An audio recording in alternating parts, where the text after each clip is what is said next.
আসসালামু আলাইকুম। ভাপা পিঠা তৈরি করার জন্য এখানে আমি ৫ কাপ চাউলের গুঁড়া নিয়ে নিয়েছি। এখন আমি এখানে স্বাদমতো লবণ দিয়ে দিচ্ছি। পানি দিয়ে এগুলোকে একটু ভিজিয়ে নিব। এখন আমি একটি স্ট্যানারের মধ্যে চাউলের গুঁড়াগুলোকে চেলে নিব।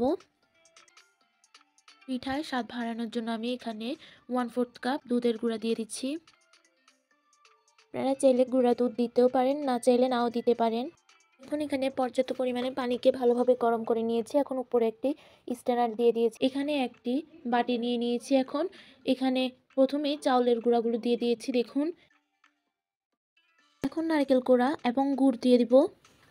এখন আবারও চাউলের গুঁড়া দিয়ে দিচ্ছি। এখানে একটি পরিষ্কার কাপড় নিয়েছি। এখন পরিষ্কার কাপড়টির মধ্যে এভাবে করে দিয়ে দিচ্ছি। দেখুন কিভাবে করে করছি। একে স্ট্যানারে দিয়ে দিচ্ছি। এভাবে করে সবগুলো তৈরি করে নিব এভাবে। এখন 5 মিনিট পরে দেখাচ্ছি। এখন পিঠাগুলো তৈরি হয়ে গিয়েছে। এখন এগুলো উঠিয়ে